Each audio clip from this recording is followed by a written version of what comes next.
E se eu te contasse que o Japão criou lendas do asfalto contando uma grande lorota? Supra, Skyline, GTR, RX-7 e mais 8 monstros que muitos idolatram nasceram de uma mentira bem contada várias vezes. Em 1989, 6 executivos entraram em uma sala em Tóquio, representantes de Toyota, Nissan, Honda, Mazda, Mitsubishi e Subaru, concorrentes diretos uns dos outros e inimigos comerciais declarados. Eles saíram dessa sala tendo combinado a maior mentira coordenada da história da indústria automotiva, uma falácia que o mundo inteiro acreditou por 16 anos. Eu passei algumas horas cruzando documentos do JAMA, dados de dyno de carros restaurados lá nos Estados Unidos e documentos de imprensa japonesa da época. E o que eu encontrei é mais estranho do que qualquer outra teoria da conspiração automotiva que já circulou na internet. Durante 16 anos, as fabricantes japonesas concordaram em silêncio em ludibriar na mesma página, na frente de todos. Não por imposição legal, mas por honra corporativa em plena guerra de mercado interno. Só que essa mentira encontrou outro fronte de batalha, o resto do mundo. Enquanto o Japão escondia potência em casa, leis federais ao redor do globo transformavam vários desses carros em fruta proibida, ilegais de importar, impossíveis de legalizar, trancados na fronteira do maior mercado automotivo do planeta. Foi assim que a invisível jaula tentou conter monstros e falhou. Essa jaula não destruiu os carros, mas sim fabricou 11 lendárias mentiras que o mundo todo baniu apenas no papel. As lendárias mentiras.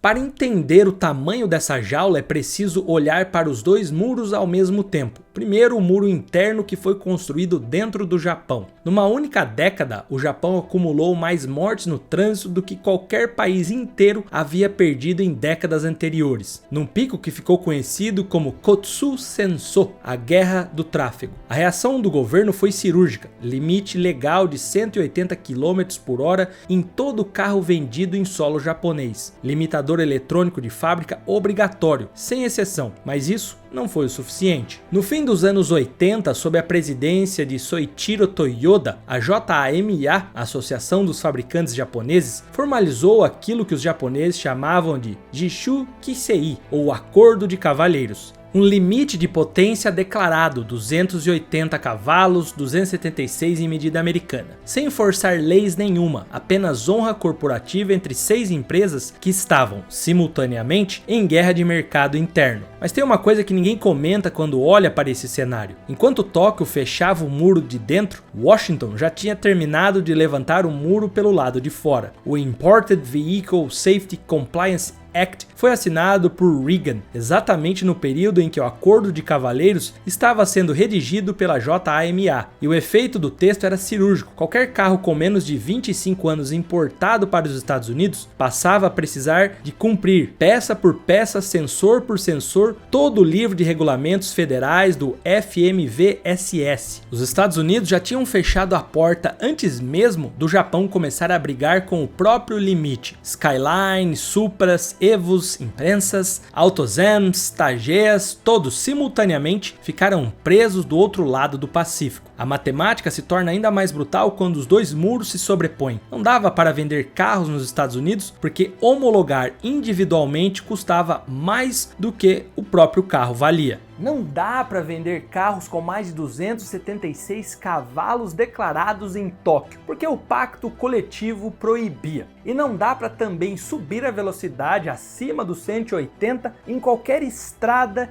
de território nacional. Não era um problema de engenharia, era um problema de regulamento. Esse problema que aquela geração de engenheiros japoneses foi obrigado a resolver, sem aumentar cilindrada, sem aumentar potência declarada e sem poder vender o carro no maior mercado do planeta. E essa é a parte que muda tudo sobre como aquela engenharia funcionava. Comece, por exemplo, pelo Toyota Supra A80 com o motor 2JZ GT Biturbo. Era anunciado no Japão com 276 cavalos. O mesmo motor, no mesmo carro, com a mesma calibragem, era homologado em Detroit declarando 320. 318 libras pé de torque, câmbio D-Trag de 6 marchas e um bloco de ferro fundido que aguentava mais de 1000 cavalos de fábrica sem refazer o virabrequim. O Mitsubishi GTO Twin Turbo vendia nos Estados Unidos como 3000 GT VR4, repetia exatamente o mesmo truque, 276 em Tóquio, 320 em Detroit. Mesmas peças, mesma eletrônica, esterçamento nas 4 rodas e aerodinâmica ativa numa época em que a Ferrari ainda usava asa fixa. O Honda NSX, desenvolvido com Senna em Suzuka, declarava 276 no Japão e admitia entre 270 e 290 na Europa, e foi o primeiro esportivo de produção em série no mundo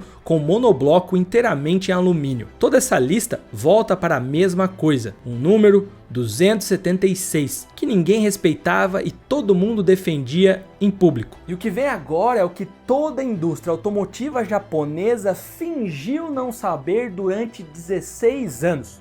Porque o segundo grupo é a tecnologia, que, por cronologia europeia, não deveria existir naquela época. O Mazda RX-7 FD, com motor rotativo de 1 litro e 300 centímetros cúbicos, foi o primeiro carro de produção em massa do Japão, com biturbo sequencial, 1.270 kg de peso, distribuição 50-50 entre eixos. Já o Nissan Skyline GT-R R32 chegou com a tração integral Atesa ETS, esterçamento traseiro HICAS, e foi tão dominante no Australian Touring Car Championship que a imprensa local o batizou de Godzilla, antes do regulamento ser reescrito para excluí-lo. Já o R34 levou o pacote a outro nível. Display multifunção com pressão de turbo, temperatura de óleo e G lateral em tempo real. Um carro de série da última década do século 20 e dominou o GT500 do campeonato japonês ao longo de toda a sua carreira de competição. Ah, e aqui é onde a matemática começa a não fazer mais sentido também para os europeus. Porque enquanto a Alemanha precisava de 6 litros de cilindrada e 12 cilindros para entregar 400 cavalos verdadeiros, o Japão entregava o mesmo desempenho em pista com 6 cilindros em linha, 3 litros e um número de catálogo que era pura ficção contratual. O terceiro grupo é o dos Homologation Specials, os carros nascidos para satisfazer regulamentos de competição e que, ao caírem nas ruas, viraram religiões. O Subaru Impreza 22B STI foi produzido em 424 unidades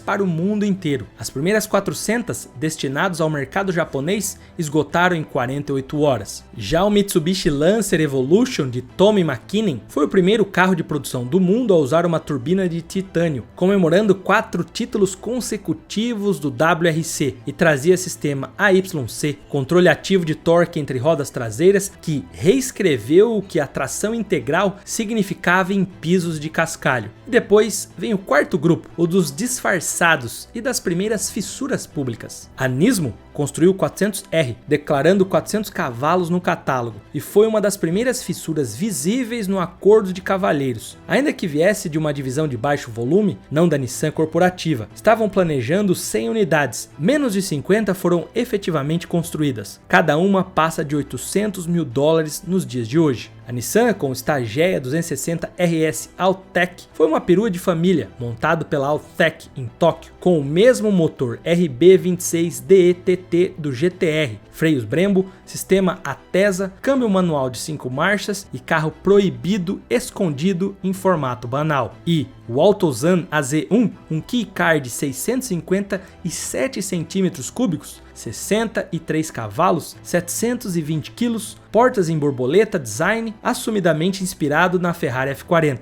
Era a transgressão pela engenharia, não pela potência. Uma Ferrari construída em escala 0,6, vendido pelo preço de um sedã popular. Cilindrada europeia premiava motor maior, mais cilindros, mais custo. A estrutura de incentivos do Japão era o oposto, dada a tal jaula. Turbo sequencial, AWD computadorizado, esterçamento nas 4 rodas, VTEC, AYC, Atesa ETS, aerodinâmica ativa, tudo virou padrão japonês por necessidade, não por escolha. Agora pensa no que isso de fato significava, por exemplo, nas pistas. Cenário 1, Austrália, primeiros anos da década. O R32 GT-R chega no Australian Touring Car Championship, dominado por anos de Ford Sierra Cosworth e pelo Holden Commodore. O Skyline chega e ganha de novo e ganha quase tudo que entra para competir. A imprensa australiana cunha o apelido de Godzilla. O regulamento da categoria é reescrito para retirá-lo da competição, porque a única forma de fazer um Ford ou um Holden vencer um Skyline naquela jaula técnica era sim reescrever no papel que o Skyline não podia correr. Cenário 2, Mundial de Rally, segunda metade da década. Tommy McKinnon ganha 4 títulos consecutivos no seu Lancer Evo. Depois, Colin McRae responde com imprensa e a Subaru leva 3 títulos de construtores em 3 anos consecutivos. A briga vira tribal. Evo contra imprensa, Finlândia contra Escócia, e o regulamento europeu se torna espectador da disputa interna japonesa. Cenário 3, túneis de Tóquio e quarto de milha em todo lugar onde os Estados Unidos não tinham jurisdição. O 2JZ vira plataforma de tuning global. O RB26D ETT do R34 se torna referência mundial para mais de 1000 cavalos em ferro fundido sem refazer o bloco. Mecânicos americanos proibidos de importar os carros começam a importar os motores em containers, porque os carros estavam bloqueados, mas as peças não.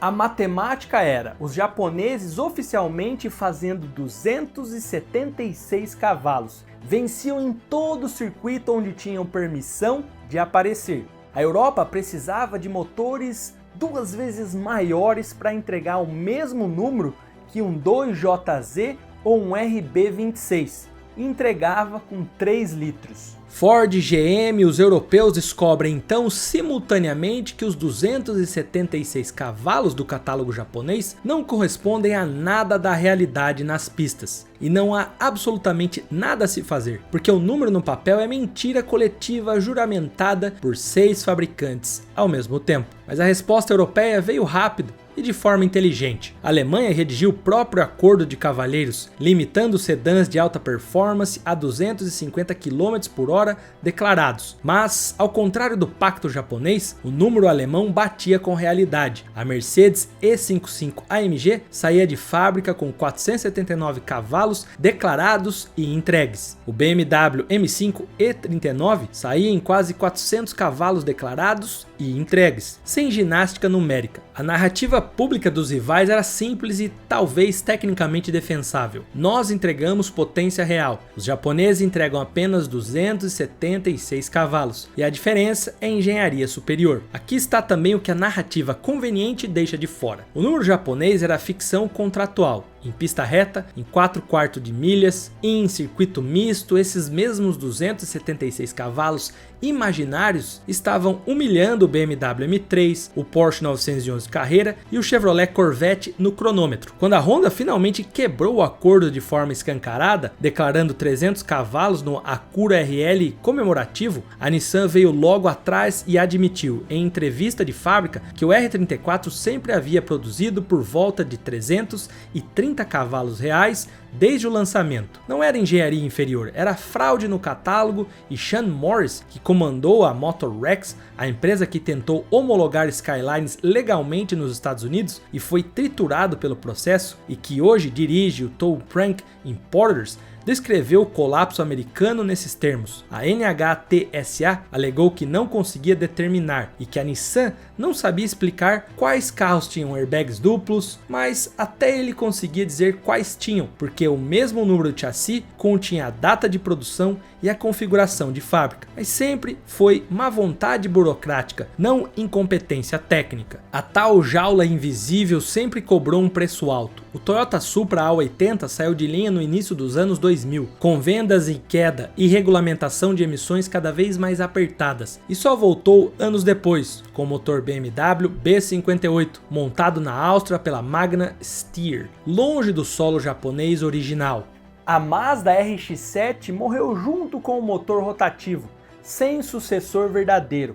O Honda NSX foi descontinuado, voltou como híbrido e saiu de linha de novo. No Japão, não tem absolutamente ninguém disposto, nesse momento, a desenvolver um sucessor legítimo do 2JZ. Para quem hoje quer comprar um desses carros, a conta é diferente. Um R34 GT-R legalizado nos Estados Unidos passa de $300 mil em leilões. Versões NUR passam de $500 mil e o Nismo Z-Tune passa de $1 milhão. O protótipo 22B STI passou de 140 mil em leilões. Para quem cresceu jogando Gran Turismo, o carro do pôster virou ativo de fundo de investimentos de bilionários. E tem um precedente histórico de fracasso também. O caso Motorrex, em que um importador legítimo, com crash test pago do próprio bolso e processo seguindo à risca, virou alvo de investigações federais, donos quase perderam os carros e a rota legal de importação ficou fechado por uma década inteira para todos os outros entusiastas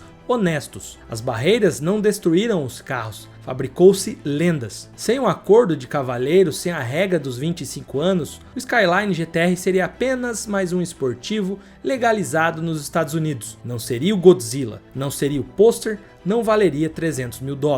A Jaula construiu o ícone e o ícone construiu um mercado de 6 dígitos. E isso deixa uma pergunta sem uma resposta confortável. Algum carro novo, hoje em dia, em algum mercado regulado do planeta, ainda consegue virar lenda no mesmo nível? Ou a era das jaulas que produziam ícones já se encerrou para sempre? Em algum lugar do mundo, agora mesmo, um sujeito que cresceu jogando Gran Turismo, que viu Paul Walker dirigindo aquele R34 em Velozes e Furiosos, que decorou o som do motor do 2JZ, antes de ter idade certa para tirar carta, finalmente está com habilitação no bolso e dinheiro no banco para comprar um carro do pôster. E até hoje, o número no catálogo continua sendo 276. A verdade, mais de 330. A regra dos 25 anos finalmente liberou fronteiras americanas, o modelo de cada vez, ano após ano. O acordo de cavalheiros está extinto, enterrado por Honda primeiro